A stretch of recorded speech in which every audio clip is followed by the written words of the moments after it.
doing, everybody? Hey, Matarats, how you doing?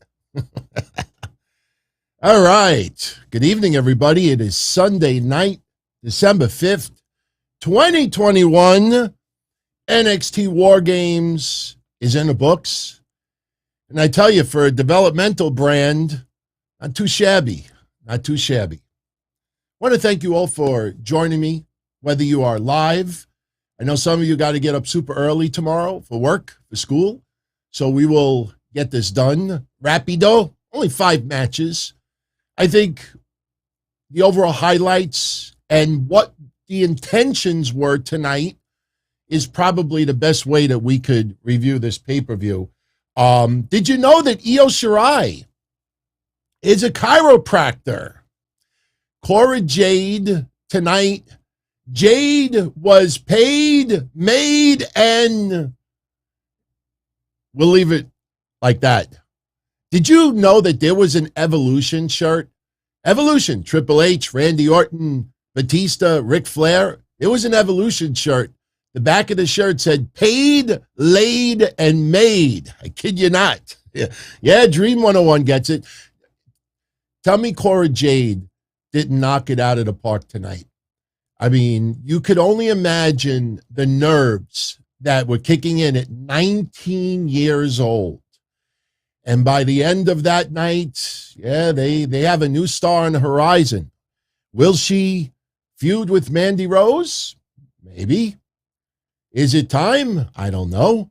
But man, did she reminded me of Alexa Bliss. You know, Alexa Bliss double jointed. I think a lot of people forgot that. Cora Jade selling the shoulder injury beautifully. Io Shirai acting as if she's popping it into the socket or, pulling it back into the... Look, tonight was a great night. If you went into this event with the right mindset, you enjoyed it. Period as day. Nobody is trying to hurt NXT. No one is trying to give Triple H. It's funny. You know, we do that Red Fox impersonation the other day. Now everybody associates with 2.0 winning as the nail in the coffin for Triple H. Let me tell you something. I want to open up with a couple of comments about tonight. Number one, Triple H should be very proud of NXT, period. No one is trying to erase his legacy. You take the time and look at how many people are on the main roster right now that came through NXT, from Roman Reigns to Sasha Banks. WWE has to prepare for the future. They have to make the stars of tomorrow.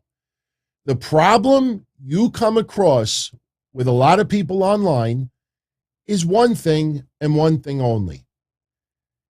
They live for the now. They live for now. And WWE, it took them years before Randy Orton made it as a star, before John Cena made it as a star, Leviathan. You go down the line. It took years. Thank God OVW didn't have nationwide TV. Thank God Heartland Wrestling and Florida Championship Wrestling from years ago didn't have nationwide TV. Because a lot of those wrestlers would have never been given the opportunity to get better, to iron out the kinks, to hone their craft. Triple H has so many people that are on the main roster right now. They have to create the stars of tomorrow. There is no more OVW for WWE. There is no more Heartland Wrestling, Florida Championship Wrestling for WWE. There is no more Evolve that they could take from. You cannot go through years of just signing talent, signing talent, signing talent, signing talent, signing talent. You have to build. And look, WWE is nowhere near perfect. Creatively, they are horrendous at times. How do you screw up Keith Lee? Even though I still think it's more medical concerns than anything else. How do you screw up Karrion Kross? How do you screw up some others? Everybody, always tries to throw in their face. And if you tuned into yesterday's show, you saw the banner with Aleister Black, Andrade, Adam Cole, Keith Lee, and Karrion Kross on it. Meanwhile, Adam Cole wanted to move on, wanted a lighter schedule, wanted to enjoy life a little bit more, maybe not work the full-time schedule as before. And I know NXT is nowhere near what the WWE main roster is, but guys, gals, let's be honest. If NXT a developmental brand, why would you pay that kind of money for Adam Cole? Why? Why would you do that? Why? Because some people on social media insist it has to be that way. So they have to build stars of tomorrow. And you're going to see, because this is the difference of 20 years ago with John Cena, Randy Orton, Batista, Brock Lesnar, Shelton Benjamin. This is the difference between now and 20 years ago. Now everything online is instant gratification. Instant. It's got to be now. It's got to be now. We don't want to wait a year. We don't want to wait 5 years. Most of the people online that insist that it's the now and not the future, just take note of their personal surroundings. Usually someone with their mindset in real life usually reflects in their everyday thoughts. And WWE has to resist that. They're not perfect. I'm not sticking up for them. But we have no choice, everyone. If NXT, when people keep saying, oh, they're killing Triple H, they're killing the legacy. I even think I saw Lance Storm today right. And I respect Lance Storm's comments. Oh, this pay-per-view would have the perfect ending if 2.0 lost to the Black and Gold and then Triple H came out at the very end. What does that mean?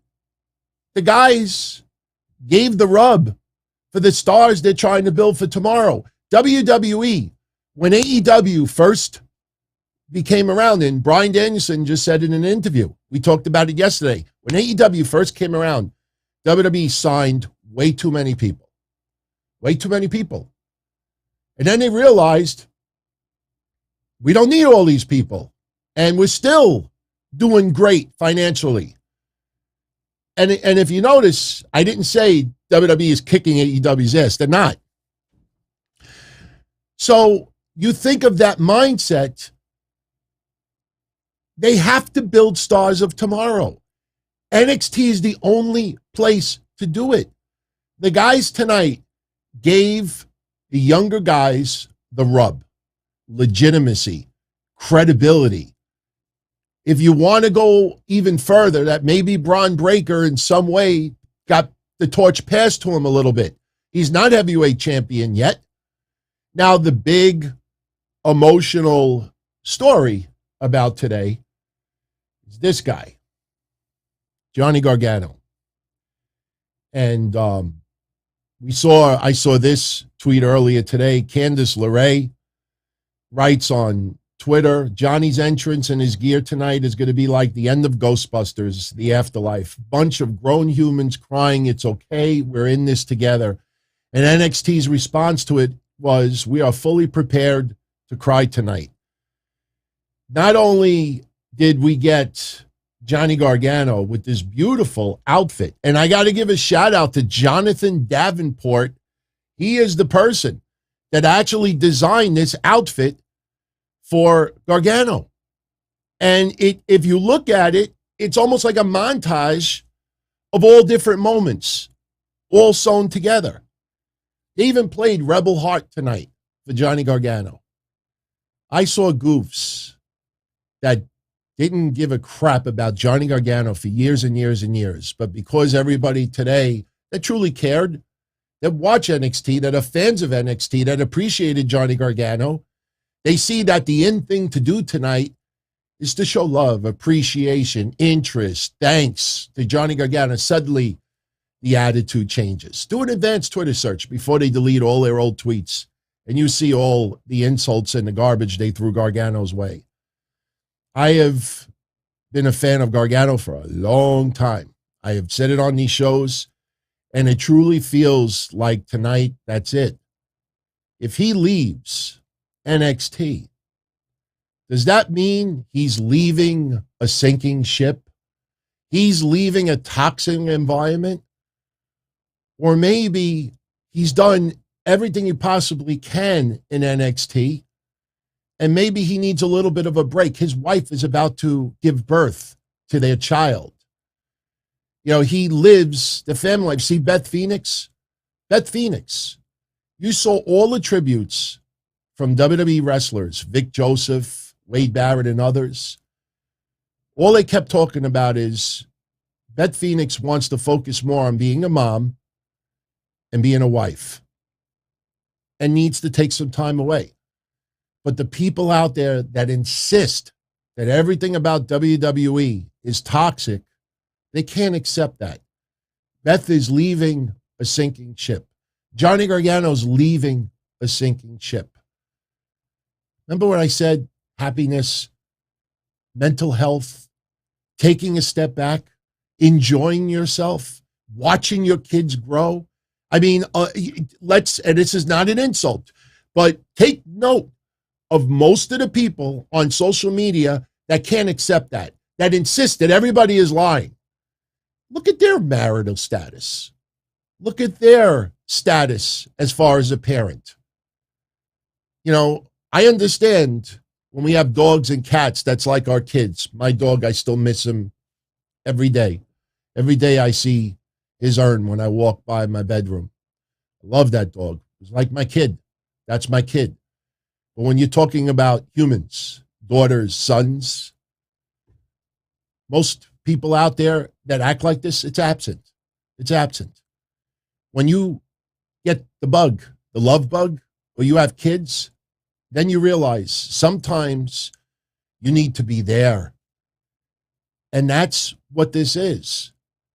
Johnny Gargano, I loved that crowd reaction tonight. I love the outfit. I love the entrance. And it really does feel like tonight was the end of Johnny Gargano in NXT. And if it is next week or the week after, once we know for sure, I'll put up a couple of contests here. I have some memorabilia that I know some of you out there would enjoy. I mean, I have this one. Now, this is obviously one of many, but this is autographed by everybody on here. But do you remember what I said about a month ago? That the contest that I have done recently that had the most entries was that Johnny Gargano autographed Triple Crown plaque signed by him, showing he was the first Triple Crown winner in NXT. I have two more. One I wanted to keep for myself, and one I was going to give away. So maybe we'll give away one next week. Mike from New York says, tonight was an awesome show. 9 out of 10. Now, you know why I agree with Mike? Because when he says 9 out of 10, he's not comparing it to Raw. He's not comparing it to SmackDown. He's not comparing it to the main roster. He's not comparing it to AEW. He's not comparing it to NWA, Impact Wrestling, or anybody else. He's comparing it to a developmental brand trying to push and develop developmental stars. Now, what I was going to say earlier is when AEW first came around, WWE signed a lot of people, in many cases, to prevent them from going to AEW. What's happening now is WWE is signing a bunch of hungry, young wrestlers, inexperienced, ones that they think that they can mold into their own creation. And they are going to churn, and they are going to go through a lot. Let's put this aside before I accidentally hit it again. They're going to go through a lot of releases in NXT. You're going to see them sign, and you remember the mass releases from last year. I said, you watch 6 months later. I might even said it earlier this year. You watch 6 months later, they're going to sign a whole bunch of new people. Remember Las Vegas? So they are now going to sign a lot of people. And they're not going to wait 5 years to, after 5 years, say, why did we keep this guy for 5 years? It's obviously not amounting to anything. Their creative is not perfect. You see someone like Karrion Kross, and I said it yesterday, and I admit it. WWE didn't know what to do with Karrion Kross, and Karrion Kross, as much as he tried, never connected with the fans. They tried to turn him into a character because everything else was not working. They didn't want him to be the methodical, almost like Natural Born Killers, wearing the nice outfits in the car with the hot babe by his side, all warped. They didn't want pop and substance and all this crazy entrance. The entrance was over.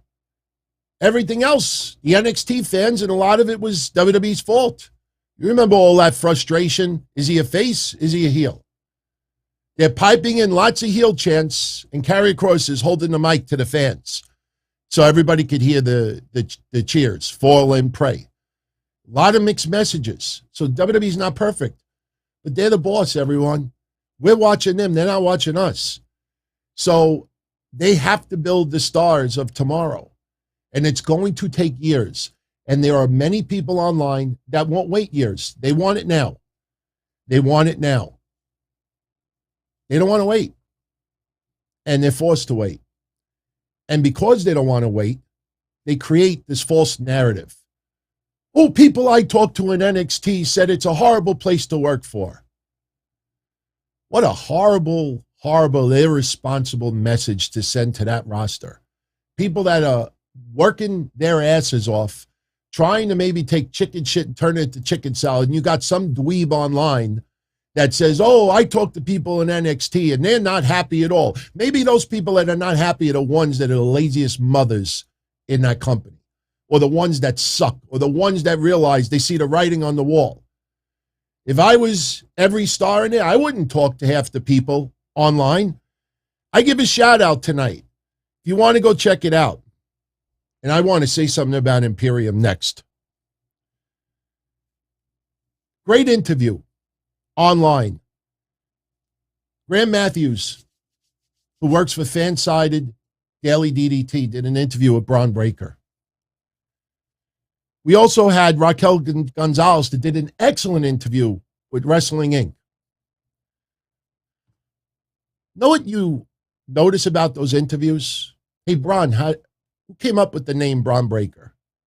I did. I'll read you his quote in a minute. Raquel Gonzalez. How do you miss Triple H being there? And she talks about his health issues that are keeping him away from NXT right now. You know what was missing? Hey, how is it like working there right now with all the releases? With so many people unhappy in the atmosphere and this and that. Hey, Bron, how terrible? What's the client? No. Do you notice the people online that do that don't get these interviews?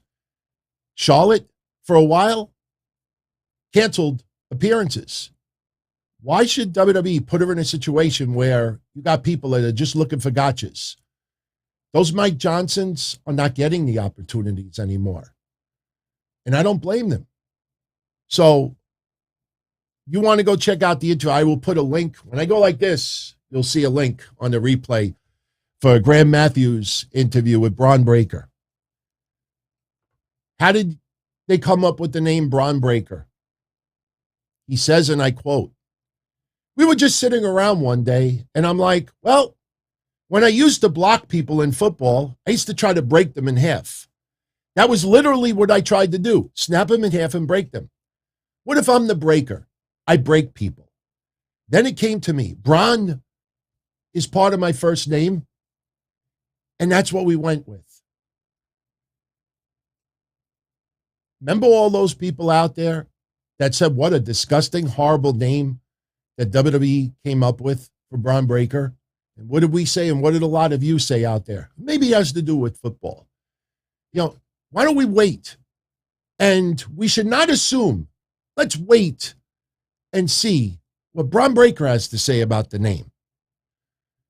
As far as just calling him Rex Steiner, this is what Bron Breakker said about this.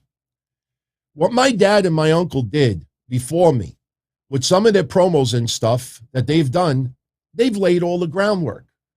There's all this stuff out there for me to use if I want to. Obviously, I'm not going to bank my entire career on them. That's not what I'm going for. I want to make a name for myself and stand on my own, but there's certain things out there that we can use. They wanted to create a character that is a different name. Okay, what did we used to say about the Viking Raiders? Remember it was the Viking experience? Oh, the Viking Raiders, what an awful freaking name. And what did I say that night? I'd rather have an average name and get a great push in the ring. Back in the day, and I've admitted this before, when Adam Copeland first came in as Edge, I went on my wrestling hotline before I ever did a podcast, and when he first debuted, and I said, I just can't picture one day them announcing a heavyweight champion. His name is Edge. Edge what? You know, not everybody's name is perfect in the beginning. So WWE wanted to go with a different name, but the point is, Bron Breakker is the one that came up with that name, and people will spin it. Just like Shawn Michaels, we talked about it yesterday, and Shawn Michaels talks about why they have 2.0 right now. Oh, he's just lying. He's just trying to save his job. Everybody online knows better. Not everybody, but you know the fringe element out there. They've made their bend, they got to lay in it. And if you notice, they're the ones technically on the outside looking in, and they are angry. Shout out to Denise Salcedo, who got an appearance tonight on the NXT pre-show.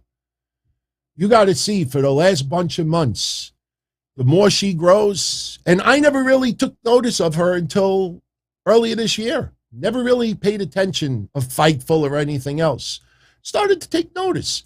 You know what I see? People working their ass off, trying to get the spots.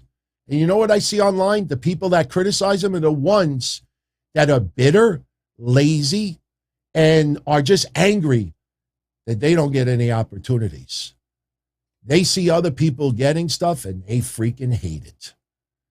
They just want to bitch, be miserable, put everything down. It's toxic. It's negative. It is because misery loves company. And in the world that we live in with a bad recession and COVID and all this tension in the world, a lot of people like to get together and just yell and complain and hate everything. That's what a lot of people have in common. Having fun and being popular and working hard and enjoying yourself, that's looked down upon by a lot of people. You know how many people used to get angry because I worked 3 or 4 jobs last year trying to make money and working my ass off? DT, when you used to do shows with other people, you'll only do 1 show a week and you wanted to cut it down in an hour. Well, yeah, I decided to work hard.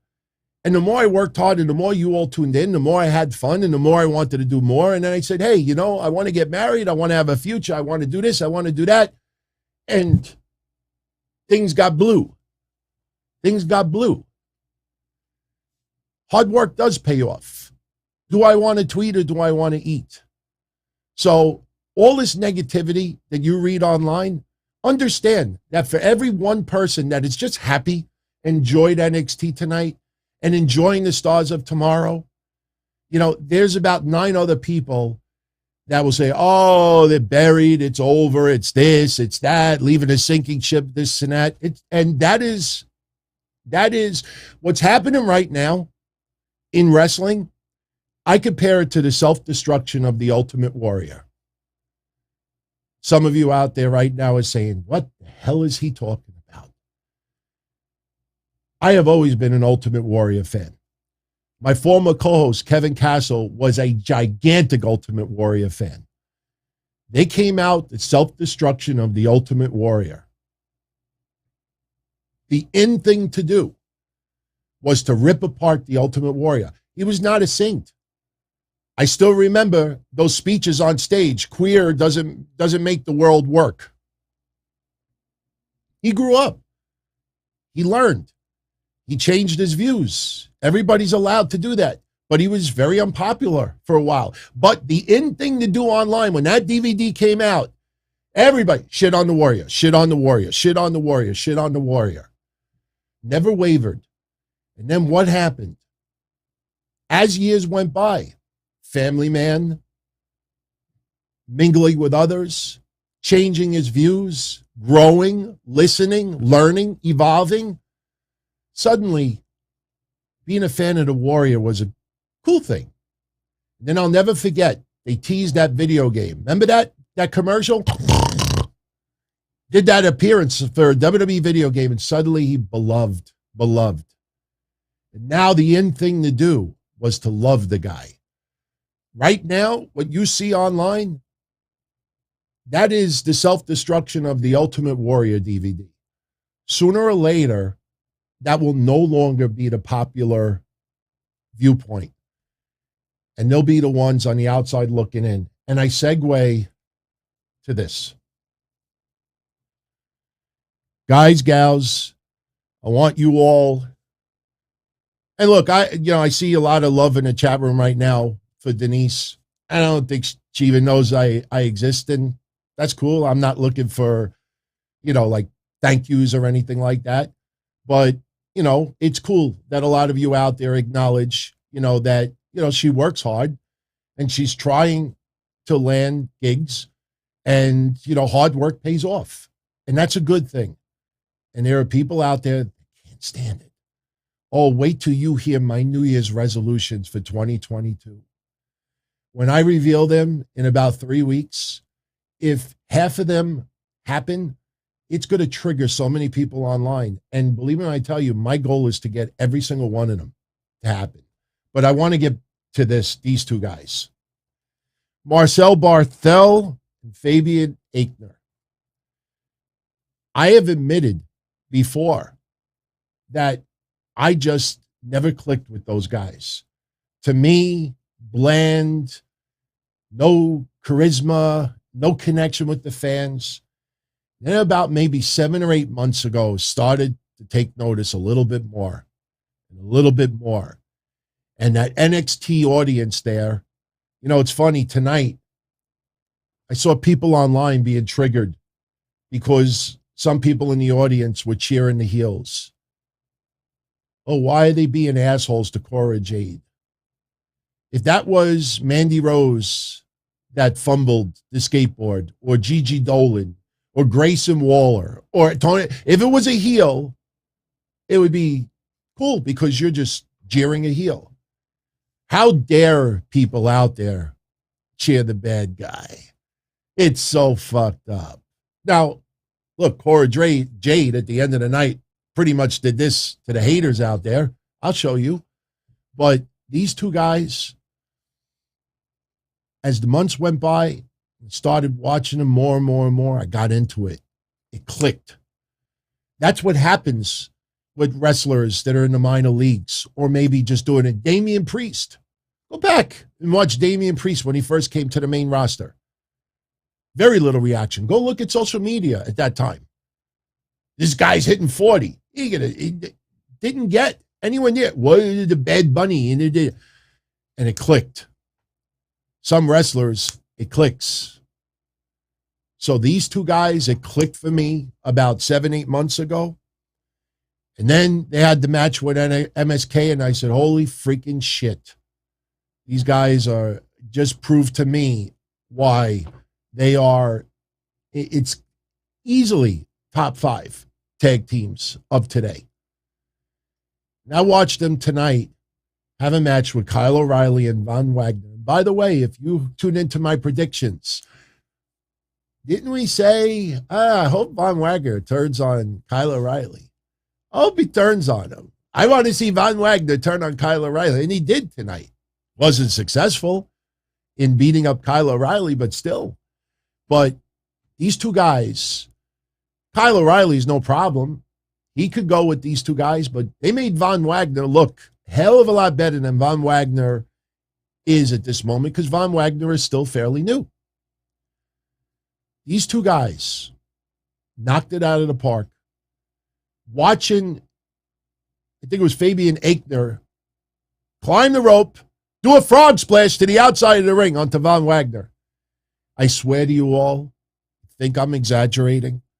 After this recap is over, or you're watching this on a replay, pause it. Go on Twitter, do an advanced search, or just type in Fabian Aichner, Marcel Barthel. Hit search, and then list it in time order. Listed in time order. You might see 30, 40 tweets after the match was over.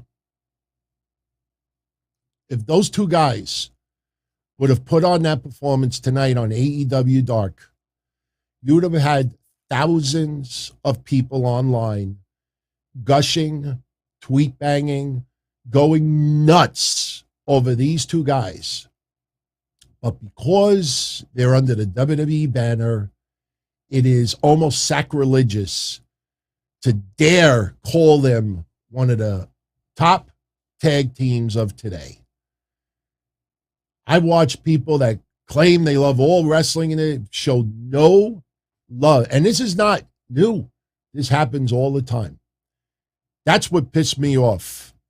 Benjamin, they could have written Imperium. They don't know how to spell. They could write Imperium. But you go look at the search. Look at the people out there. I'm talking about, the more established names out there that love all wrestling, that are fair to everything. And no mention, or almost no mention at all for these two guys. If it was AEW Dark, you would have seen something radically different. And that's what I mean. That's what I mean. When you got people, and this is why so many journalists are so irresponsible in 2021. That's why I don't blame WWE for just turning down interview requests from 90% of those people. Because all you need is one established journalist to say, right now, the current vibe in the NXT locker room is unrest, uneasy. No one is happy. Everybody is on eggshells. Everybody's on thin ice. And, it's a toxic environment. And some people, they're just writing on the wall, blah, blah, blah, blah.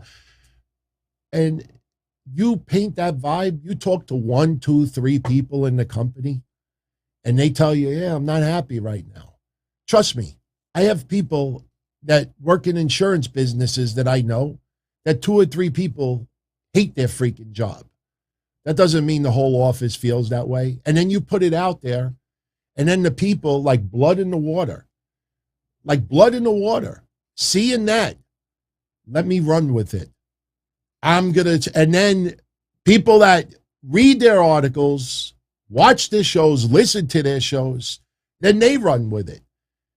And it's not fair to these guys and everybody else who work their freaking ass off trying to make this fun, and they get no support online. Terrible. Absolutely. People are more interested about getting hits. It's all about attention at the expense of a lot of these people. They tore it up tonight. And I know I'm going a little bit out of place, but Imperium retain their tag titles. Now, we don't know what the status is with Kyle O'Reilly right now. I think PW Insider reported that tonight was Kyle O'Reilly's last day with NXT. As of now, he is wrestling on Tuesday, cage match against Von Wagner. Now, when he cut that promo tonight, after the match was over, when he was in the back, I was having Ric Flair, Mr. Perfect vibes from Raw 1993. Remember Ric Flair? The WWF is not big enough for both of us. One of us stays, one of us goes. Woo! That's the vibe I got. So Kyle O'Reilly, maybe his contract is not up just yet. Maybe he signed a week extension. Maybe they worked out a new deal. I don't know. Kyle O'Reilly may be on his way out as well. Again, this is developmental. If you work for a posh restaurant, doesn't have to be a 5-star restaurant. You work for a nice restaurant, Italian restaurant, Spanish restaurant, Mexican, French, whatever you want to choose. Nice restaurant. Nothing extra, but nice restaurant. And you're working there as a cook, trying to prepare the meals. You work for one of those restaurants, you get paid nicely. Now, let's say that restaurant, not getting good business, has to consolidate, maybe because of the current climate, bills are too expensive. We got inflation. And now that restaurant turns into more of a diner, more of just takeout. You still want to what? But monsieur, I'm the big chef here. Monsieur, I want to still work here. Well, Francois, no offense, Francois, but, we're not the 5-star big restaurant we used to be. But, monsieur, you have all the money. I see the tax return. You get millions and millions, the millions and millions. I still want to work here. But we're just a small diner now. So if you want to still work here, you're no longer a chef. You're now a cook. Mansoor, fuck the Mansoor stuff. You're a cook now. Kyle O'Reilly wants to stay there. He's not going to get paid the money that he might have been paid 2-3 years ago. Not just because of AEW, but because this is developmental. We're focusing on the stars of tomorrow. You want to help us build those stars, and you will get taken care of accordingly as well. Fine. But you're not going to get paid the big money. You see Bobby Fish signs with AEW. This person signs with AEW. This person signs with AEW. First, remember the contracts that I explained that nobody wants to tell you about. But you mean to tell me if Kyle O'Reilly goes to AEW, I know everybody suddenly is going to do this. Oh, my God, the Undisputed Era. Now we just needed Roderick Strong, and it's complete. But meanwhile, when the Undisputed Era were having 4- and 5-star matches for 4 years in NXT, they didn't give two flying you-know-whats about them. Now, because it's Tony Khan at the helm instead of someone else or under the WWE banner, suddenly it's going to be awesome. We talked about it yesterday. Let's see how much Jay Lethal does on Dynamite over the next month. He appears once. What is this, 3 weeks gone by? The big signing. WWE wants to build the stars of tomorrow. They just don't want to keep signing established names, established names, established names, established names.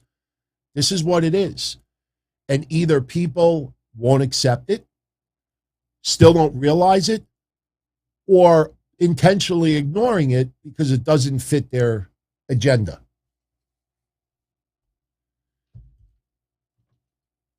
If Gargano goes to AEW, he works part-time. He could game. If he wants to work elsewhere, if he wants to do cameos, if he wants to, do some outside business, he can. That might be enough money for him to be content.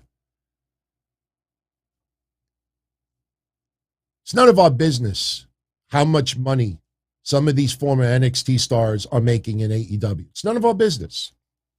But it is a fraction of what they were making in NXT. But when you add in Twitch money, when you add in YouTube money, when you add in being able to do autograph signings, when you add doing indie wrestling events, you put that all together, it's very close. And in some cases, it's more money than what they were making in NXT. Even if they were still a little bit less. Guess what? I could sleep in my own bed 5 days a week.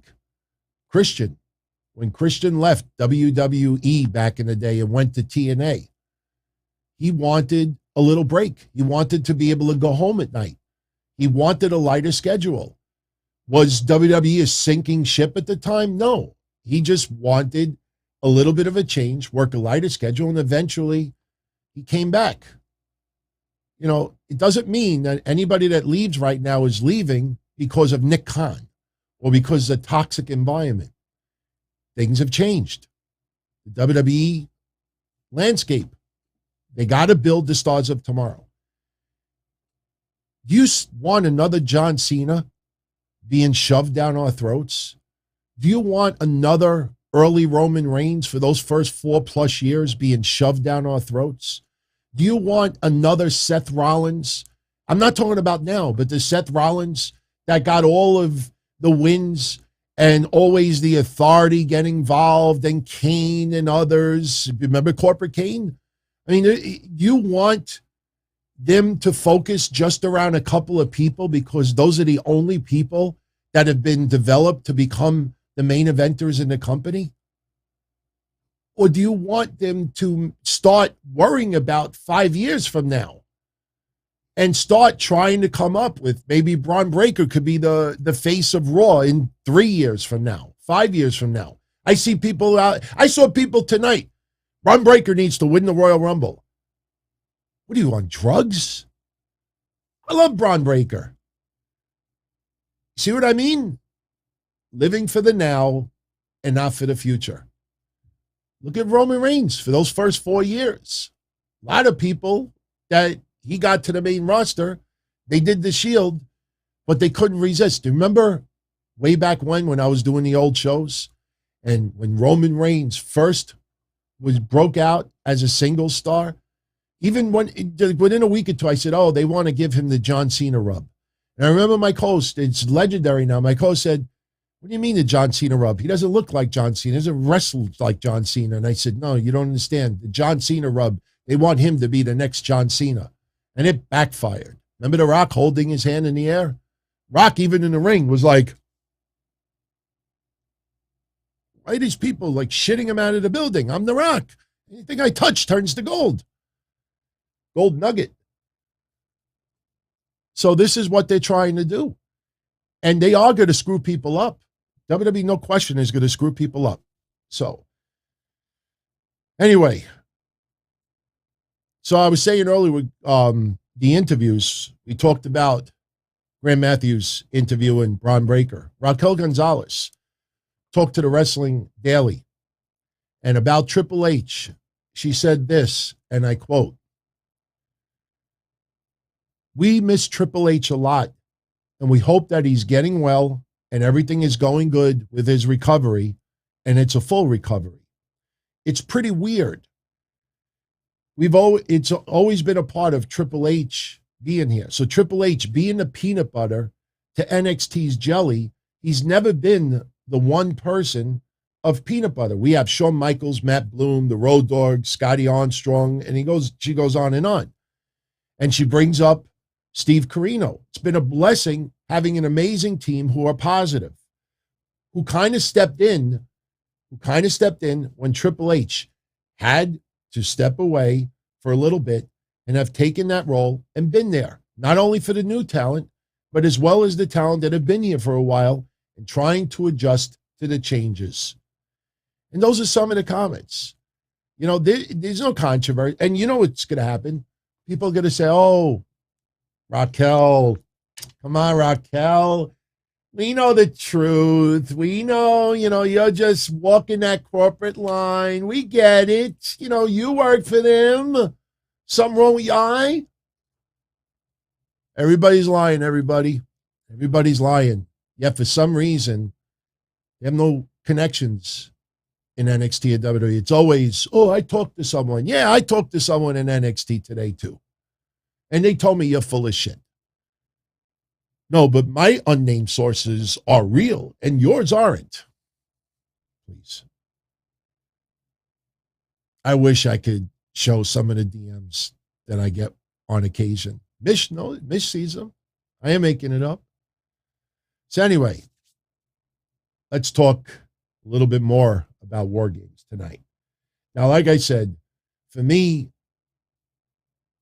my recaps are a lot different than a lot of others out there. I give more of, I don't want to say a sermon, but I give you my thoughts on the overall climate and what was done tonight. And what was done tonight was to help continue the development of Stars of Tomorrow.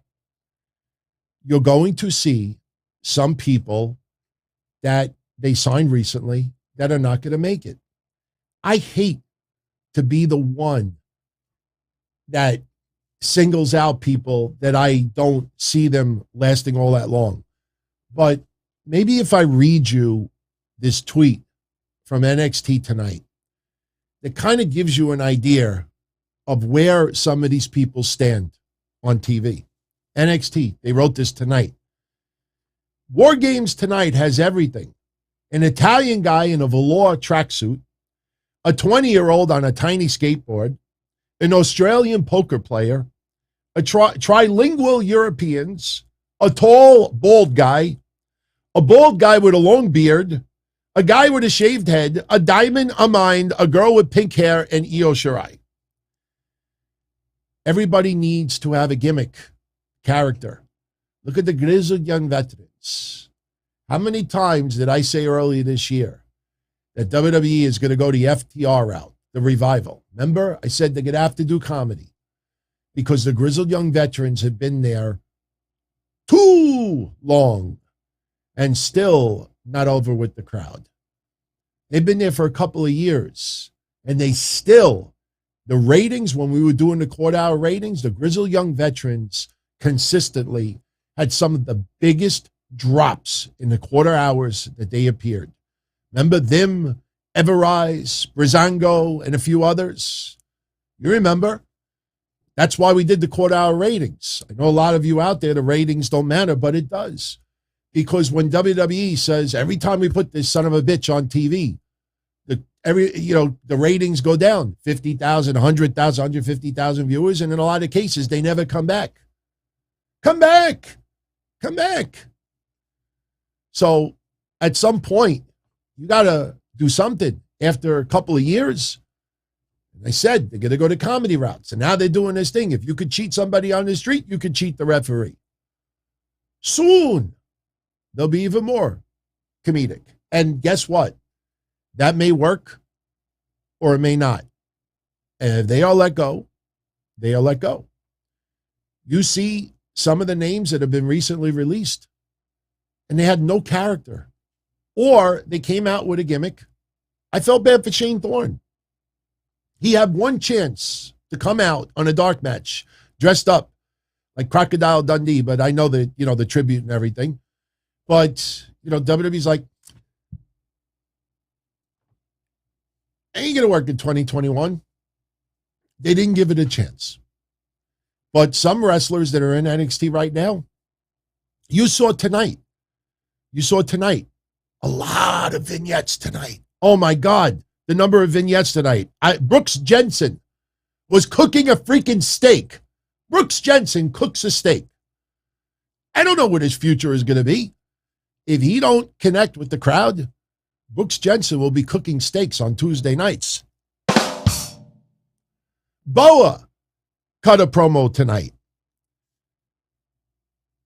Who else cut promos tonight? Casey Catanzaro and Kaden Carter. Talking about partying, hanging out, buddies, blah, blah, blah, blah, blah. Who else do we have tonight? I'm going down the list. Tiffany Stratton. We talked about her recently. Draco, is that Draco Anthony? I think his name. I mean, names that are not household names yet. And there were others. Ikemen Jiro. Remember when he first came in and I said, I'm a little concerned about Ikemen Jiro. It almost feels like he's going to get the Funaki treatment. Not just because they're from the Orient, but it just felt like, more of like a comedy. Hey, I'm me, potty guy. And tonight, what was he doing? Eating pizza and ice cream, taking a dump, and farting on TakeOver. Because some people need to be the lighthearted, lovable characters. If he farts and shits during TakeOver tonight and nobody online reacts to it, that's a problem. I know creatively it sounds ridiculous, but tonight what you got was a developmental pay-per-view. Not just matches. You got introductions and reintroductions to NXT stars that they're trying to develop. You have Andre Chase and you have others. This guy's a poker player. This guy is a college person. This person is this, the butcher, the baker, the candlestick maker. And some of them are not going to make it. But tonight, with all of those vignettes that we saw, I know what some of you said tonight. Wow, we could add 1 or 2 extra matches. We could have 1 or 2 extra matches. What's all of these vignettes? Welcome to developmental. You have so many people. NXT WarGames tonight was trending #1 on Twitter. And when you have that many eyes watching WarGames tonight, that's where you take advantage. Let me introduce everybody to Tiffany Stratton For the people that didn't see this person before, let's introduce you. Let's show you this person. That's what it is. Get as many eyes to tune in and take some notice of those names. Period. So let's just run down the matches very quickly.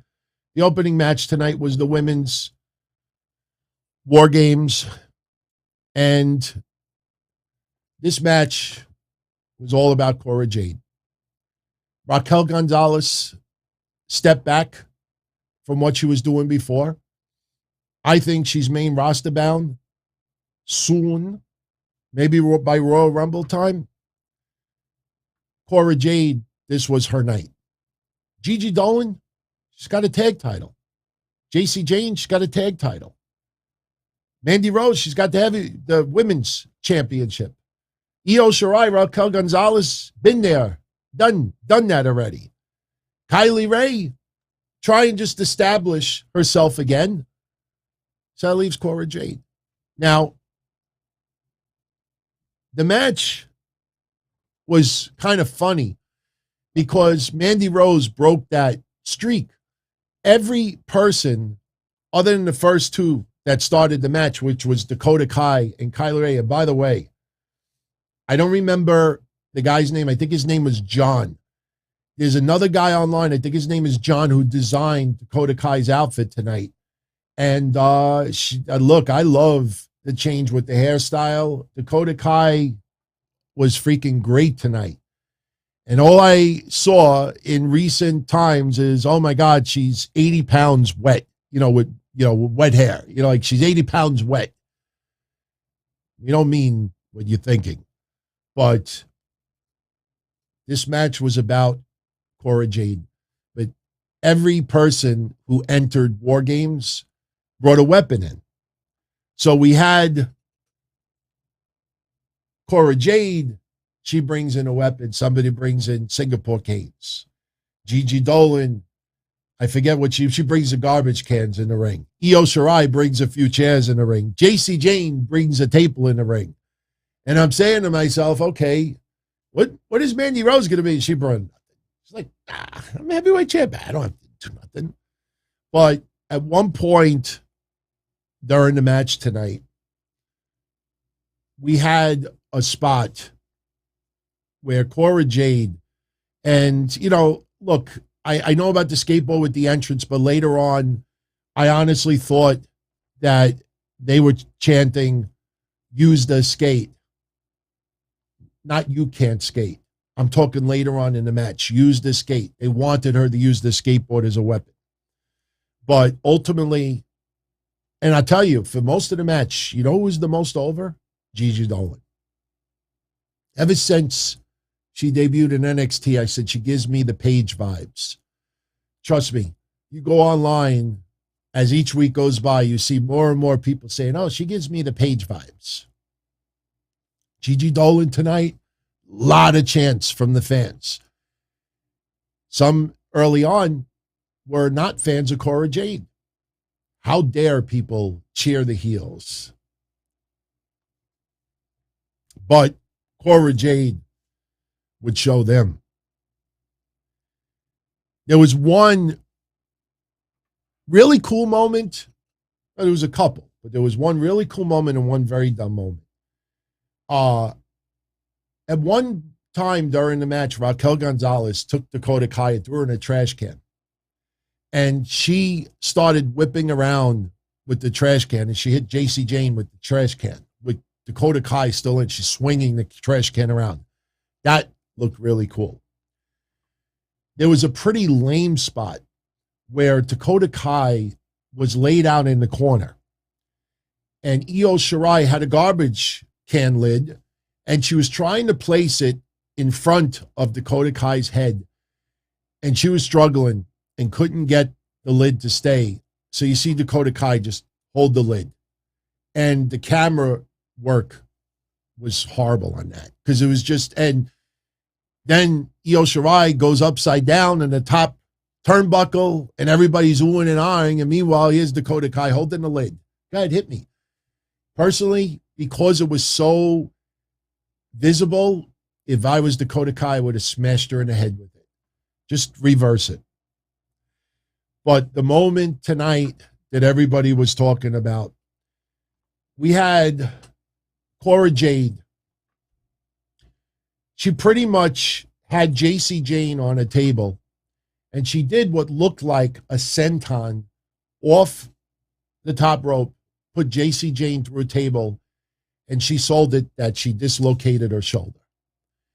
And she sold it beautifully.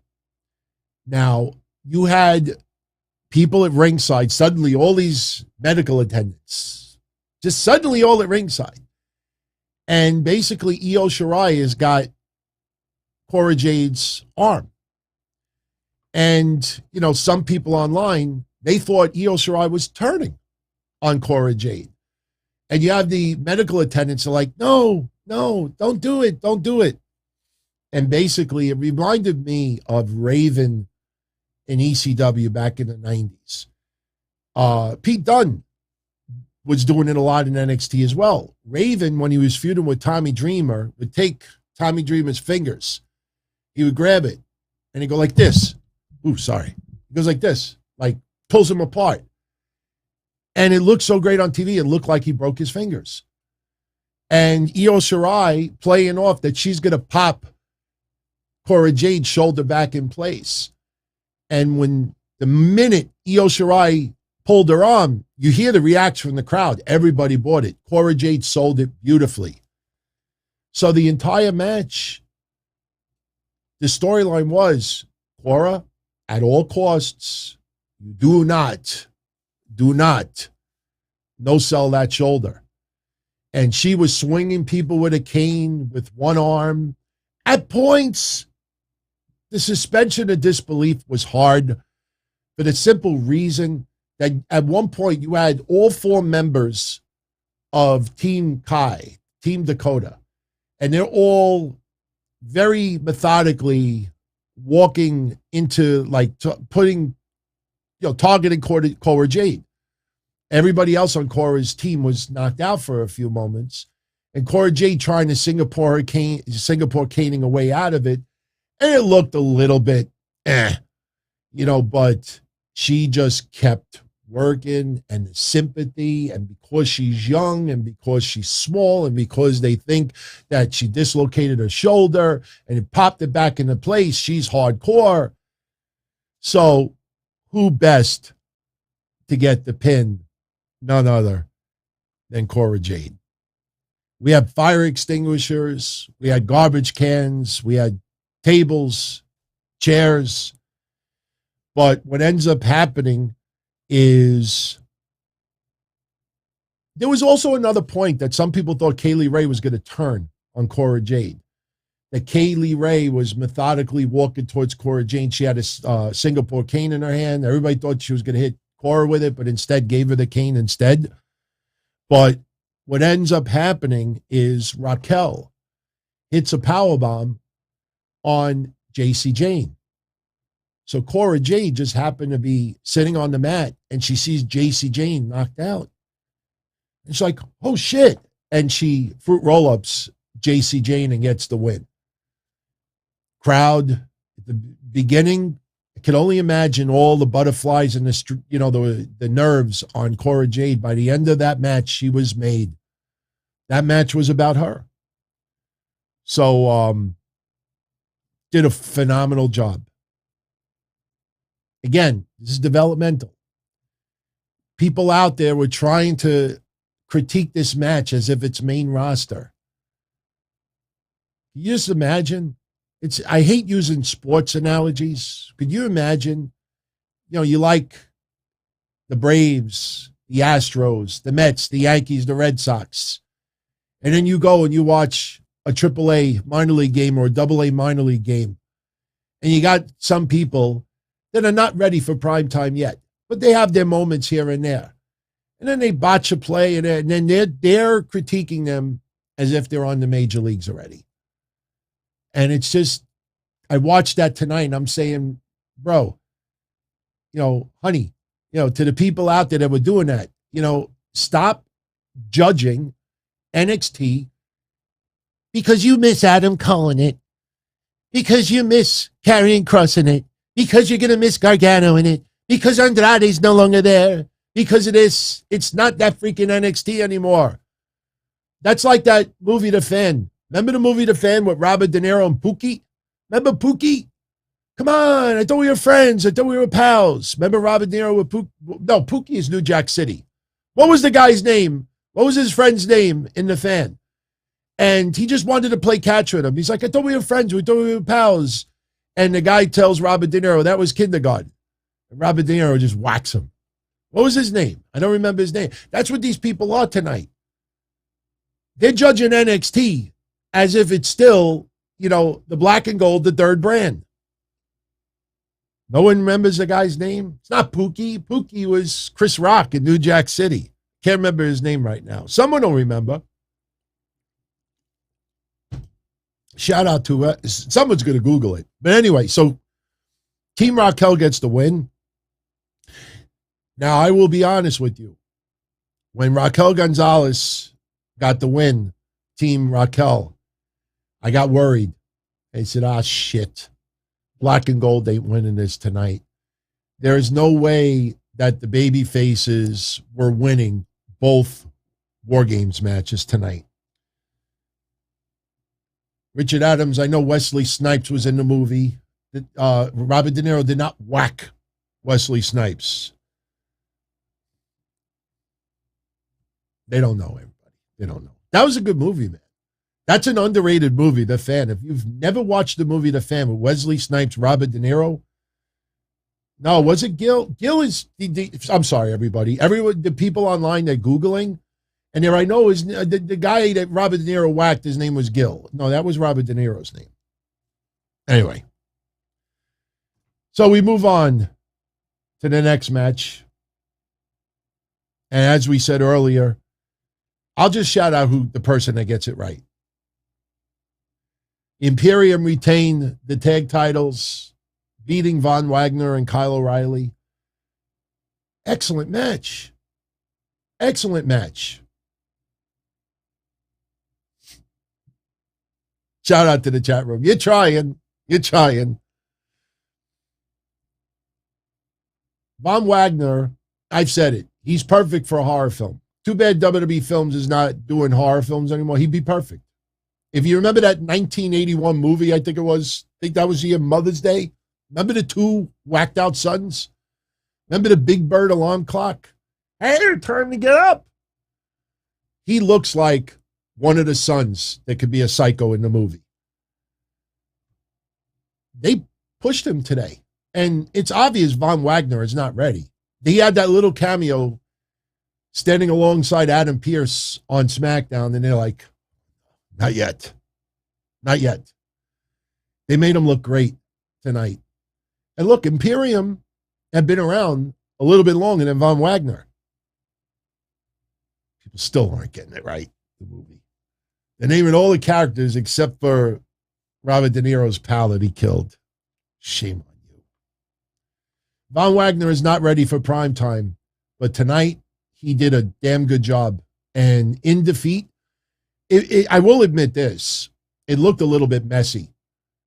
After Imperium got the win, and again, you had Kyle O'Reilly at the end of the match with an armbar submission to Fabian. Rolo 555. He got it. Coop. I knew it was something like Pookie, Poop, like someone, Coop. That was his name. Coop. I thought we were friends. I thought we were pals. I thought we were buddies. That was kindergarten. That's what these people are online right now. NXT, it's the third brand. It's the AEW. It's a couple of years ago, pals. So anyway, you had Kyle O'Reilly with an arm submission, armbar on Fabian Aichner, and freaking Fabian Aichner picks him up with one arm, dead weight, picks him up and drops him, and then they hit the Imperial Bomb for the win. So now the fans thinking that this is Kyle O'Reilly's last match in NXT, Kyle is soaking in the accolades. Now, Von Wagner was standing behind Kyle O'Reilly, and if you watched it, you knew something was happening because Kyle trying to get to the attention, and Richard, I'll answer your question. It'll pop up on the screen. I'll answer it right after I talk about this. Von Wagner is standing behind Kyle O'Reilly, and Kyle O'Reilly's getting, the thank yous from the crowd. Thank you, Kyle. Thank you, Kyle. And if you look at Kyle O'Reilly, he's like, come on. Hey, like trying to set him up in position. And you see it clear on, he's like, yeah. And Von Wagner, if you watch, he looks like he's getting in position. And right there, you're like, this guy's going to turn on him. But we got a little twist. As we did in a prediction, I said, Von Wagner, I hope he turns on Kyle O'Reilly. He did. The only problem is he went to clothesline Kyle O'Reilly, and Kyle O'Reilly ducked, hit him with a knee, hit him with a couple of moves, knocked Von Wagner on his ass, and Kyle O'Reilly is still standing. And I thought if Kyle O'Reilly goes out tonight, pretty cool that he didn't have to get laid out, put out on a stretcher, whatever it was with Von Wagner. Now, everybody, yes, Kyle O'Reilly tonight did the Undisputed Era sign with his hands. And look, it's a shout out, it's a tribute to his buddies. I mean, how many times do we see Finn Balor doing this almost like the wolf pack for his buddies from Bullet Club? And he was in WWE. I think people want drama and controversy. It was not a big deal. Kyle O'Reilly had a great match tonight. He's had a nice run in NXT. Was he ever destined to be a main eventer? I don't know. I don't think so. Maybe that changes down the line. But, for people fantasizing, that's the third piece of the Undisputed Era. He's going to be in AEW. He's all elite. What do you think he's going to do? Do you think he's going to leapfrog the Young Bucks, Kenny Omega? Do you think he's going to leapfrog the Four Pillars?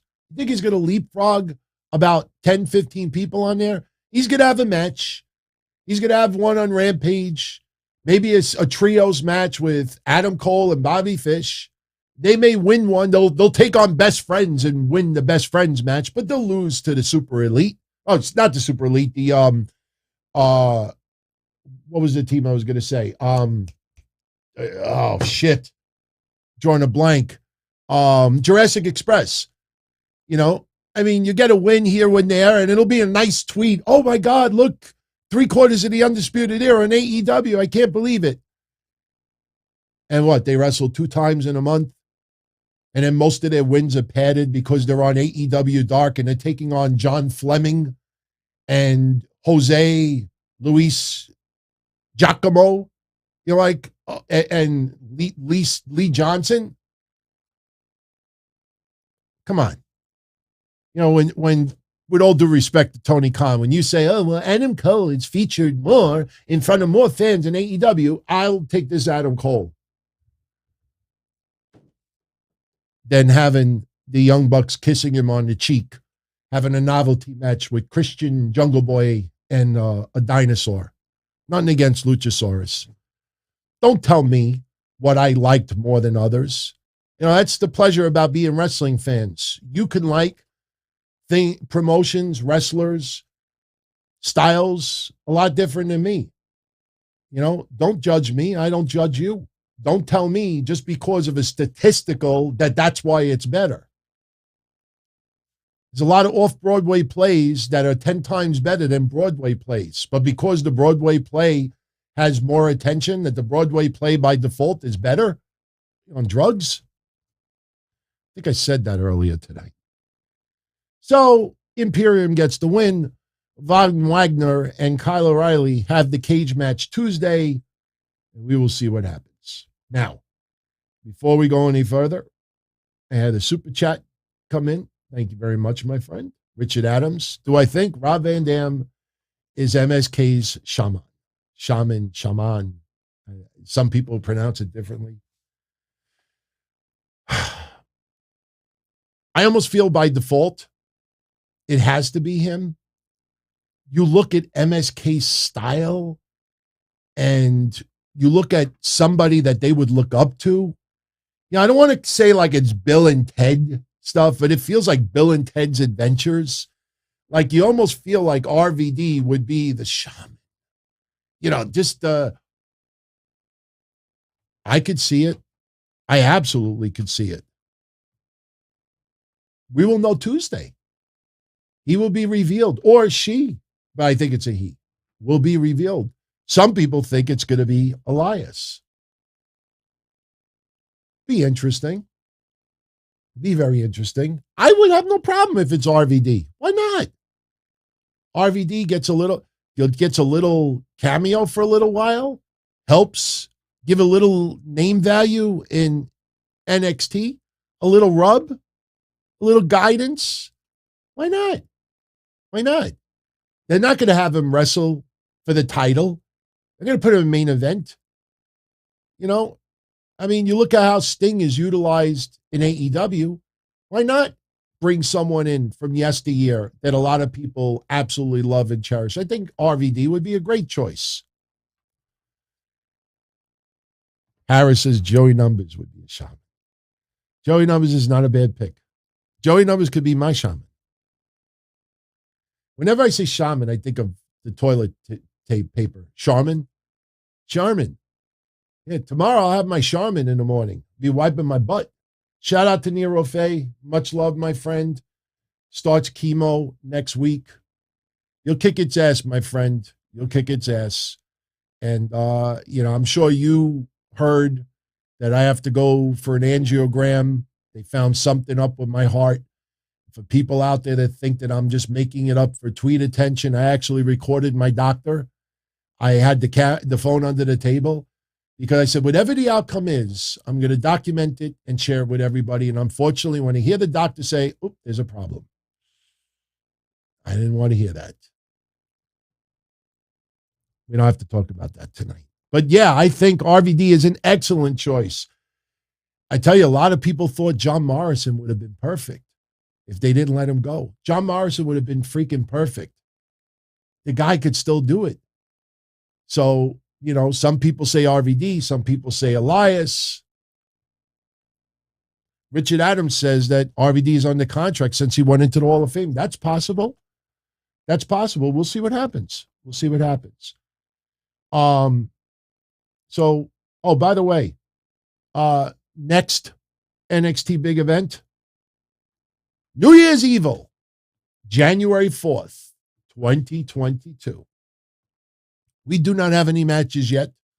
A lot of people that think that might be Breaker's night to become heavyweight champion. New Year's Evil. So mark that on your calendars. We are a little less than a month away for that. Legado del Fantasma. They had a vignette. Then they had a little interview segment. On Tuesday also, it's going to be Zion Quinn versus Santos Escobar. Little rub for Zion Quinn, even though I think Santos Escobar may be taking that one. Tonight, after the show's over, I'm going to go check out Ruthless Aggression 2. That's on Peacock. They had a commercial for that tonight. Looked very enticing. So getting back to the matches, next on the list, and I got to be honest with you all, I was a little disappointed in this match. It didn't have the tension and the heat that I expected it to have. Now, the outcome, I think, was pretty obvious, especially after Tuesday's NXT. We talked about it yesterday. You shave all the hair off of Cameron Grimes. He looks like a stunt double for Harlan without the tattoos. If you remember the movie Spaceballs, remember when they did the stunt doubles? And I think, what's her name? Oh, shit. Not Joan Collins, Joan Rivers. Remember the stunt double for Joan Rivers? Didn't he have like a mustache or something? Like Cameron Grimes without the hair would be like the low budget stunt double for Harlan. his career would have been over. His NXT career would have been suicide if Cameron Grimes lost all that hair. Duke Hudson, we don't know if he's going to lose the beard, but this match seemed rushed. It didn't have that tension that I was hoping it would have. But in the end, pretty much out of nowhere, we had Cameron Grimes with the fruit roll-up, grabbing the tights, getting the win. We thought right at that point, Cameron Grimes was going to shave Duke Hudson's head bald. But instead, Duke Hudson basically lays out Cameron Grimes. And then Duke Hudson grabs the clippers. And now we're thinking, oh, shit, he may actually cut Cameron Grimes' hair. How many websites out there told you for months that Cameron Grimes was getting a complete makeover? Complete makeover. Not just yet. I have never talked about that. You know, I don't know how you give this guy a makeover. You know, I mean, he just wouldn't look right, you know, without the hair. So Duke Hudson is about to cut Cameron Grimes' hair. Grimes hits him with the cave-in. Duke Hudson is knocked loopy. And Cameron Grimes cuts his hair. And if you notice, it's not going to look that much different. And I would not be surprised if they do something like what they did with Kurt Angle. Maybe he comes out wearing a wig. And then maybe Cameron Grimes pulls the wig off. Or somebody at Duke Hudson faces pulls the wig off. I agree with you, Darren. The match had very little heat. I mean, we knew the outcome, but it was a little disappointing. I mean, and Duke Hudson ran out of the ring so quickly once Cameron Grimes started cutting his hair. It was a little lackluster, to be honest with you. In fact, look, we only have 5 matches to choose from. My most favorite and my least favorite. I think, well, you know what? I don't know if this is my least favorite match because there was another match tonight that was very disappointing, and it was this one. Joe Gacy, and if you remember my predictions Wednesday, I said Roderick Strong is going to retain it, but I wanted to go with Joe Gacy for the simple reason I wanted Joe Gacy to win this. Nothing against Roderick Strong. I like certain elements of Diamond Mine. Ivy Nile is my favorite, and I've been praising Ivy Nile since the signing. And that is still a project being developed by WWE. But this match was very bland. Hauling outside the ring was a nice, fun little element. But in the end, I mean, it almost felt just sudden, too sudden. I mean, out of nowhere, you know, Roderick Strong gets the pin. I'm like, that's it? And you got Holland just staring right through Diamond Mine, and Joe Gacy's outside the ring. This match just fell flat for me. I like Roderick Strong, but they're trying to, you know, NXT, WWE's trying to make chicken shit out of chicken salad, and Diamond Mine is just not doing it for me. Again, there's certain elements of Diamond Mine that I like. But as a whole, Roderick Strong being a leader, it's just, I don't know. They did that. See, that's the thing that's funny. If you look at Isaiah Swerve Scott, when he had the North American Championship, he did nothing. He did nothing with the belt. Zero. Nothing. I mean, he had it for months. Did nothing. And all people kept talking about was Hit Row. And I liked Hit Row. I gave it my praise. But nobody took a step back and said, what's going on with the belt? When is this guy going to actually, what did he have, one match with it? So I just thought that this match, I mean, honestly, because I expected more in this match, and the way it ended, I don't know, man. This and hair versus hair are my two that are at the bottom of the list. But now we get to the main event. And look, we already talked a lot about this match. Team 2.0 beats Team Black and Gold. This is not the final nail for Triple H. This is not anything devious, by WWE. They're trying to build stars. Ciampa didn't need to win tonight. He's gotten plenty of wins in the past. Gargano, sure, fairy tale. You go out winning, you go out on top. But how many wrestlers over the years, when they're on their way out, they put other people over? Any of you out there that are fans of Jim Cornette's podcast, if you had $1 every time Jim Cornette has talked about it in the past, you're leaving a territory, you're leaving a promotion, you give back on the way out. So sure, everybody wants the happy ending. Gargano goes out with a win. No. These guys, these young guys, I wanted Black and Gold to win. But as soon as Raquel's team got the win earlier, I talked to people on like, oh shit, the babyface are not winning both matches. They ain't no way.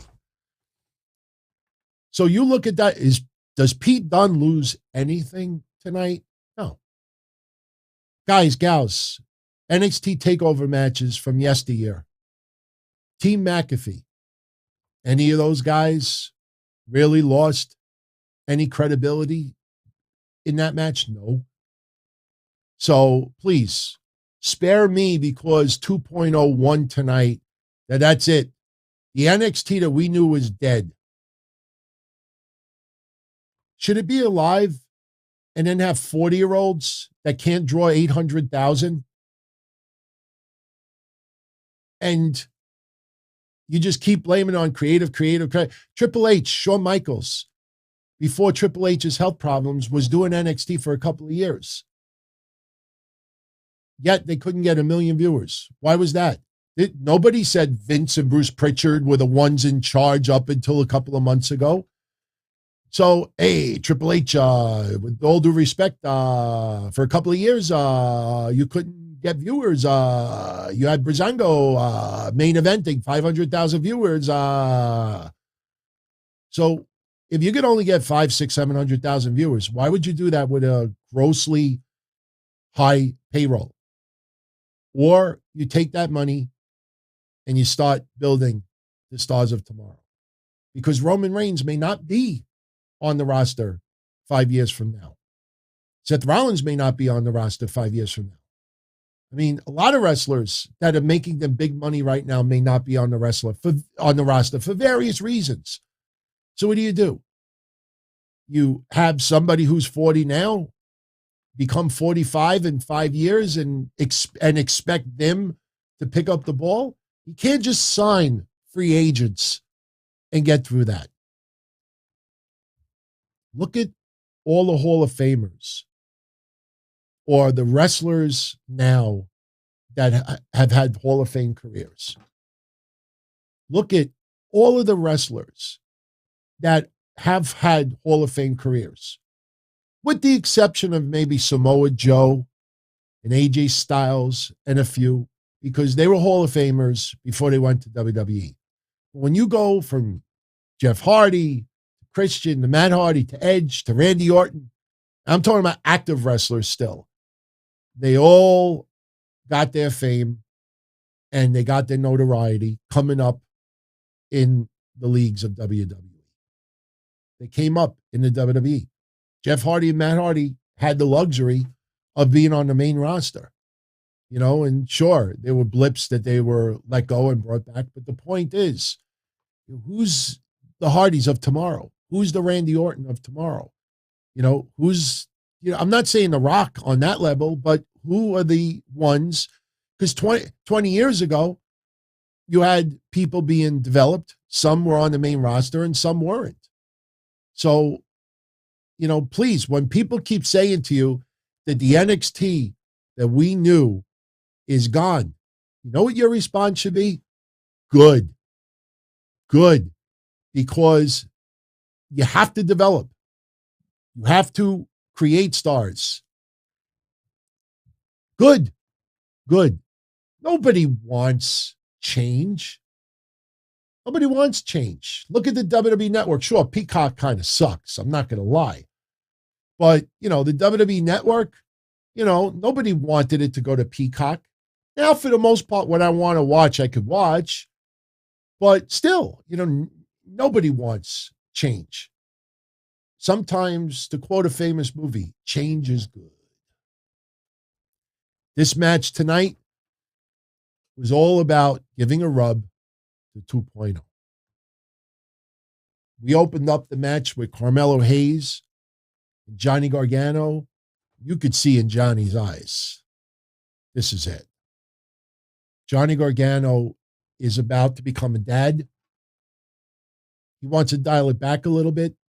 He's done everything he possibly could in NXT, and NXT is rebuilding. So, Johnny Gargano, I'm sure they're going to offer him a contract. It's not going to be what it once was. And Johnny Gargano has to make a decision.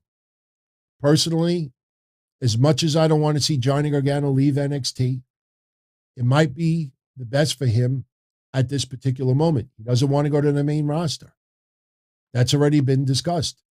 When you see wrestlers over the years say they don't want to go to the main roster, like Ciampa and others,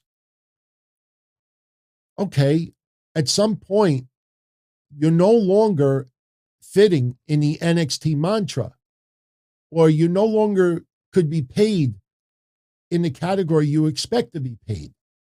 So a decision needs to be made sooner or later.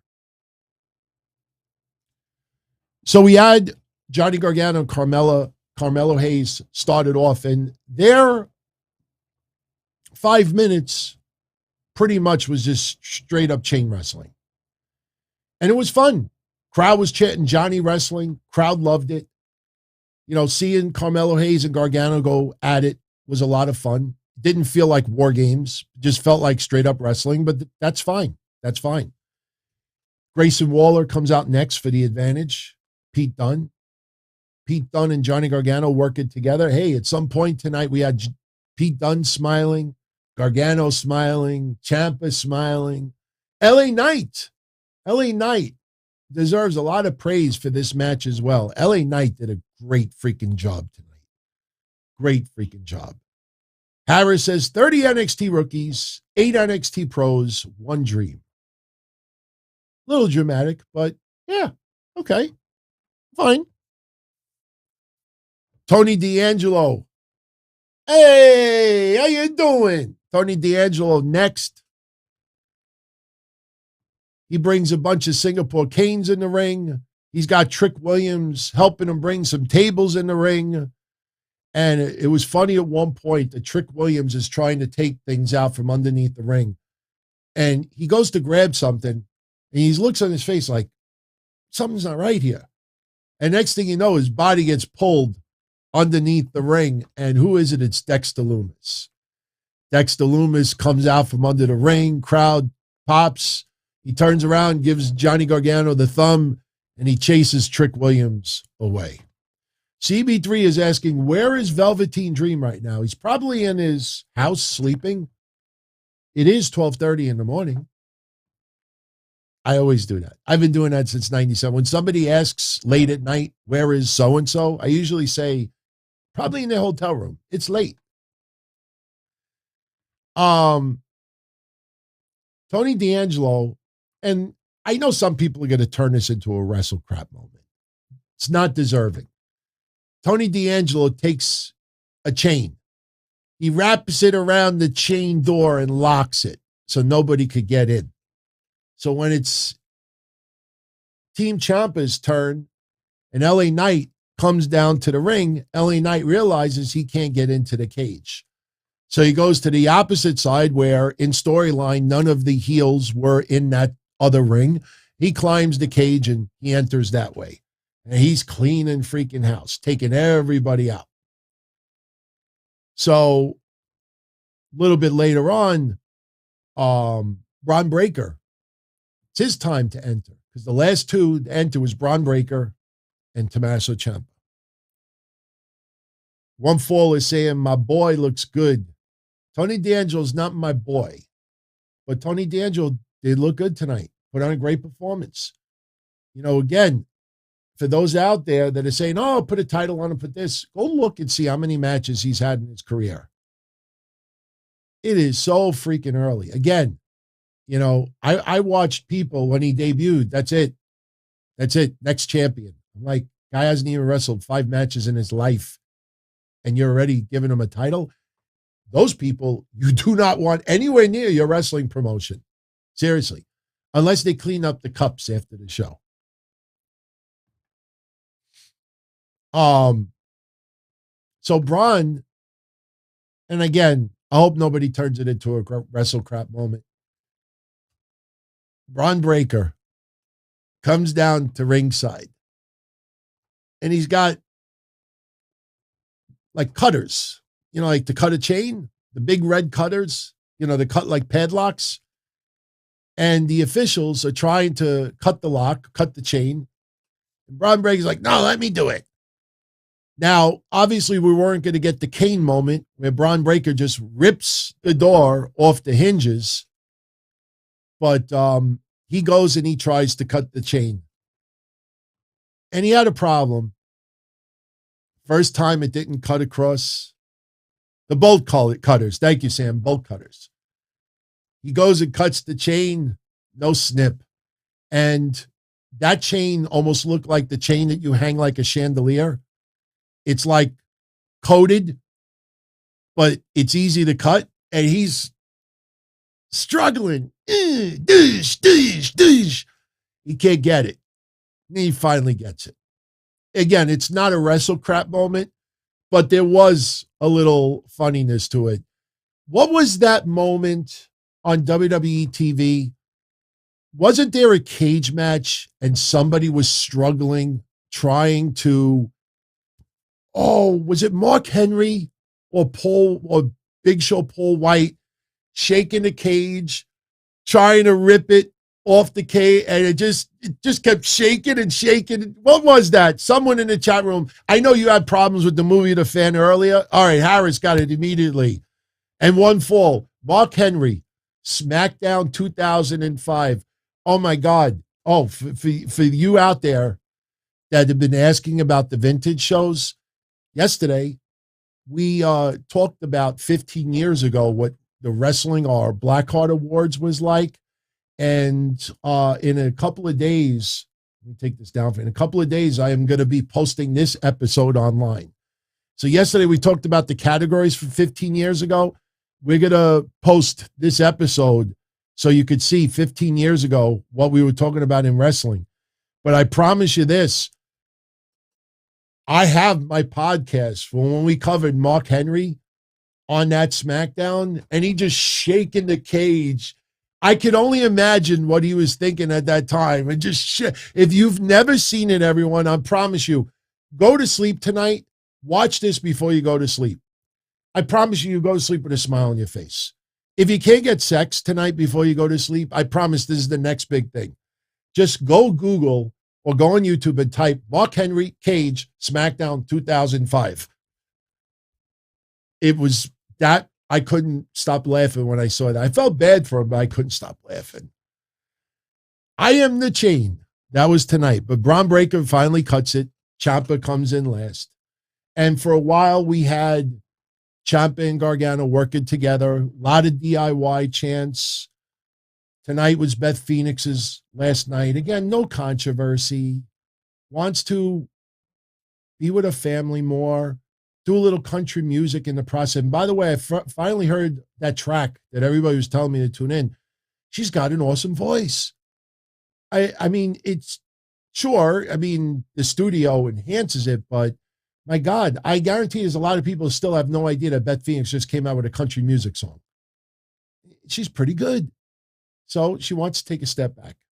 No controversy. In fact, remember what we said last Monday? I think we're going to get Miz and Maryse versus Edge and Beth Phoenix. I think that match is coming.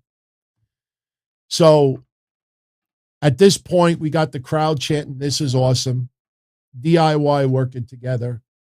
At this point, Pete Dunne shares a smile. Ciampa shares a smile.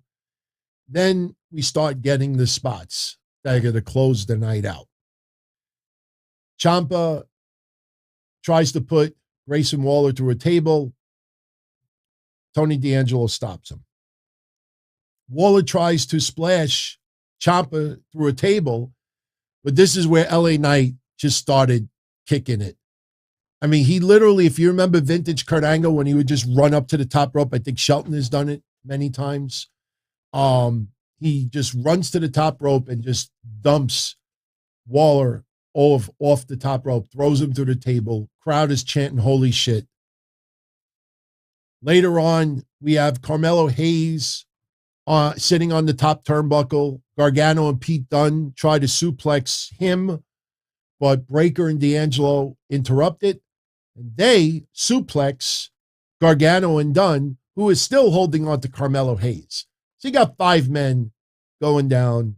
Crowd is eating it up. When they go down, LA Knight almost steals the pin, tries to pin Carmelo Hayes. Bron Breakker breaks it up. Later on, we had LA Knight just repeatedly smashing Bron Breakker's head into the cage, and Breakker was a freaking heel tonight. The crowd, because of Gargano more than anything, that crowd was really behind Ciampa's team. It was a little bizarro land to see Breakker, and Breakker embraced it, man. He freaking embraced it. It was fun. The match was all fun. So LA Knight is just throwing Breakker's head into the cage. Tony D'Angelo finally stops it. We got Ciampa with garbage pail shots to Bron Breakker. Stiff spot where Ciampa picks up Breakker, throws him off the middle rope, back first into a garbage can in the ring. Looked pretty stiff for a 2 count. Tony D'Angelo eventually takes out LA Knight. He sets up a table. A Grayson Waller with a beautiful elbow off the top of the freaking cage and puts LA Knight through the table. Tony D'Angelo goes for the pin. Pete Dunne breaks it up. And then we get the crowbar spot where Pete Dunne and Tony D'Angelo are going at it. Tony D'Angelo takes the mouthpiece off of Pete Dunne, out of Pete Dunne's mouth, puts the crowbar in his mouth and does almost like a stunner, almost like a neck breaker. With the crowbar in hand, off the middle rope, crowd is chanting, holy shit. Tell you, everybody did great in this match. Gargano's nose was busted up a little bit. So I think he also was having a little bit of issue with his knee or his ankle at some point in the match. So at the very end, we got Bron Breakker and Tommaso Ciampa trading blows, and everybody else is pretty much laid out. Bron Breakker hits a Frankensteiner on Ciampa, and out of nowhere, here comes Johnny Gargano again. And he hits the one final beat on Bron Breakker. DIY, both nail the knees to Breakker's head, but just the 2 count, Carmelo Hayes pulls the referee off the pin attempt. Everybody and their mother, including me, thought the match was over. The camera angle and the timing that Carmelo Hayes had pulling the referee off the pin was, I don't think it could have been any better. I mean, it was that freaking good. And the match continues. But unfortunately, Hayes with a thumb to Ciampa's eye, low blow to Gargano. Now you're starting to realize, okay, match is coming to an end. We have a table stood up in the corner. After Hayes gives the low blow to Gargano, Gargano is right next to Hayes.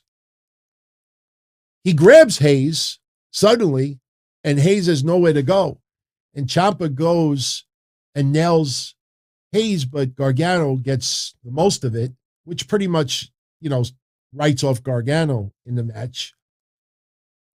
Ciampa goes for the fairy tale ending on Carmelo Hayes, but Bron Breakker gets Ciampa and spears him through a table. So now Ciampa is laid out in the corner. Crowd is booing. at the top of their lungs, and Breaker with the power slam gets the win. Team 2.0 defeats Team Ciampa, Team Black and Gold. Again, nothing is buried. Nothing is dead. And again, if I was Triple H, I'd be very proud at what is going on tonight. We have stars being built for tomorrow. Pete Dunne does not lose any stock. Nobody lost stock tonight. So in the process, some additional people graduated to the next level. Cora Jade paid, and we'll leave it at that. Tony D'Angelo did a great job tonight. Grayson Waller did a great job. That elbow, Carmelo Hayes, everybody did a great job tonight. Nobody got buried tonight. Nobody took any steps back. If it ends up being Johnny Gargano's last night in NXT, thank you. If Kyle O'Reilly's career in NXT is coming to an end, thank you. And whatever they do from this point forward, if we were fans of their work, we support them along the way. The selfish wrestling fan in me hopes they sign with AEW or Impact Wrestling or MLW, sign with a company that we could still see them wrestle on TV. Because I enjoy watching their social media posts. I enjoy seeing their little personal updates. I enjoy the little segments that they do outside of wrestling. But we're wrestling fans. We want to see them in the squared circle. So wherever they decide to go, I hope it's for a company with TV so we could still enjoy them. They're not leaving to bury WWE. They're not leaving a sinking ship. They're not leaving a toxic environment. Whatever they decide to do, just like it's only business with WWE, it's business for them as well. It's their livelihood. It's their mental health. It's their personal, social, whatever reasons that they decide. And believe me, yes, like Beth Phoenix, if you are married and you have kids and you're getting older and you're missing watching your kids grow, go to school, the little things, when she says that those are the reasons why she's leaving, it's not always nefarious. People out there will insist to you that she's lying. You know, when Raquel Gonzalez talks about Triple H, he's out right now, health issues, he'll be back. There's nothing nefarious in that segment, in that interview. Bron Breakker, he's the one that came up with that name. Well, WWE forced him to change it, so that's the name he came up with. So, there's nothing nefarious behind it. Everybody always insists that there's got to be a tabloid or hate or heat or friction or competition or animosity or some nefarious reason behind it. So this pay-per-view, well, I don't really call it a pay-per-view. It's developmental, but NXT WarGames tonight was excellent. 5 matches, about 3 hours. And for developmental territory, it delivered. If you compare it to Raw, SmackDown, AEW, nowhere near on that level. But on a scale of 1 to 10, for developmental rankings, I give it an 8.5 out of 10. The only reason why I wouldn't give it more is because a lot of vignettes used to introduce us of some up-and-comers that a lot of people tonight probably had never seen before. So that ate up a lot of time. I didn't need to see a segment with Charlotte. I didn't need to see a segment about WrestleMania tickets. I understand it's Christmas, but I didn't need to see a segment about some other things that had nothing to do with NXT. I give it an 8.5. My favorite match tonight was the men's War Games. Not even close. Imperium's match with Wagner and Kyle O'Reilly was a lot better than I expected it to be, just for the Wagner wild card of it. The least favorite match tonight, I got to be honest with you, I got to go with the hair versus hair match. it just felt flat for me. See, Roderick Strong and Joe Gacy was not that great too, but the difference is when you're to the point where it's hair versus hair, you don't feel that tension, you don't feel that heat, and it just felt like a regular match that someone just so happened was going to lose their hair. It just felt the matter of fact. And to me, that was my least favorite match of the night. So anyway, let me know what your favorite match and least favorite match of the night was. Post it in the comment section.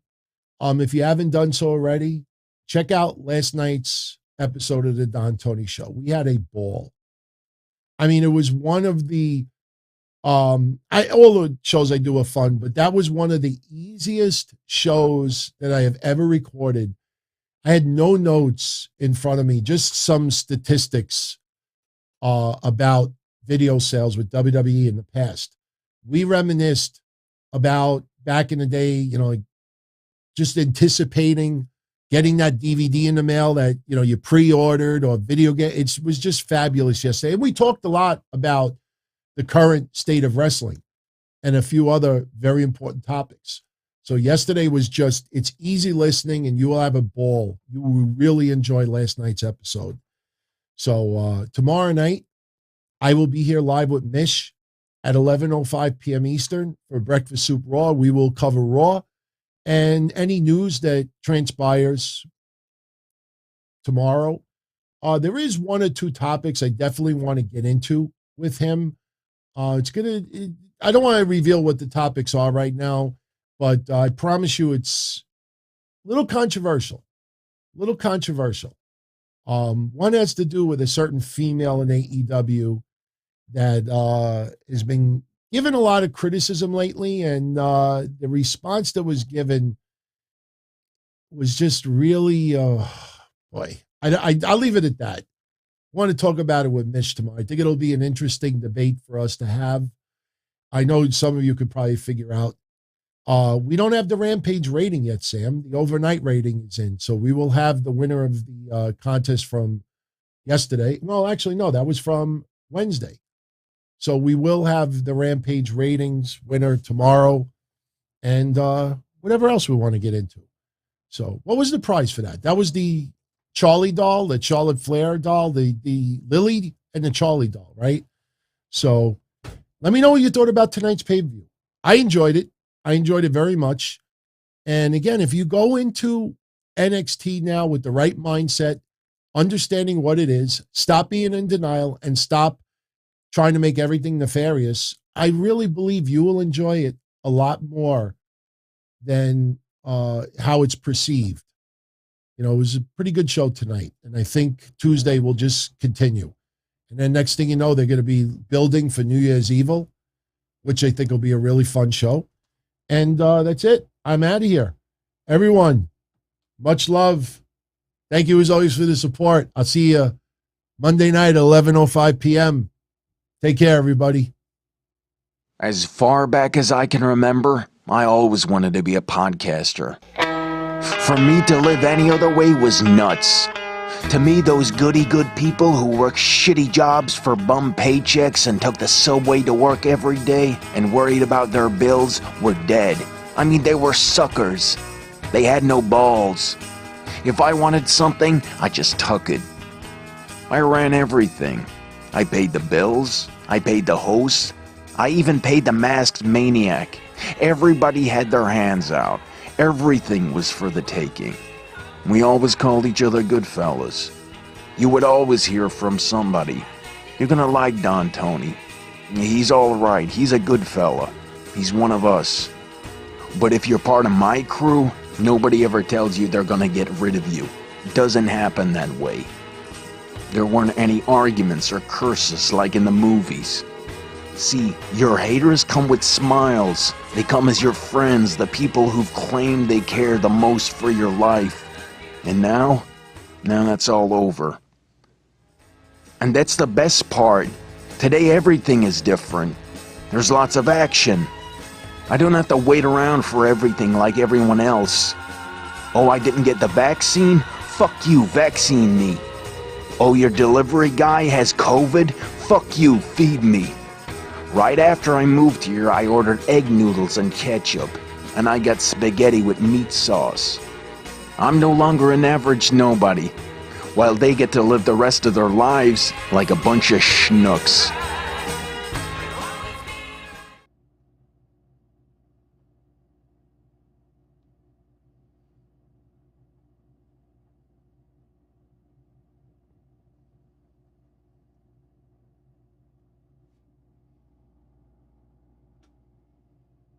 As far back as I can remember, I always wanted to be a podcaster. For me to live any other way was nuts. To me, those goody-good people who worked shitty jobs for bum paychecks and took the subway to work every day and worried about their bills were dead. I mean, they were suckers. They had no balls. If I wanted something, I just took it. I ran everything. I paid the bills. I paid the host. I even paid the masked maniac. Everybody had their hands out. Everything was for the taking. We always called each other good fellas. You would always hear from somebody. You're gonna like Don Tony. He's alright. He's a good fella. He's one of us. But if you're part of my crew, nobody ever tells you they're gonna get rid of you. It doesn't happen that way. There weren't any arguments or curses like in the movies. See, your haters come with smiles. They come as your friends, the people who've claimed they care the most for your life. And now that's all over. And that's the best part. Today everything is different. There's lots of action. I don't have to wait around for everything like everyone else. Oh, I didn't get the vaccine? Fuck you, vaccine me. Oh, your delivery guy has COVID? Fuck you, feed me. Right after I moved here, I ordered egg noodles and ketchup, and I got spaghetti with meat sauce. I'm no longer an average nobody, while they get to live the rest of their lives like a bunch of schnooks.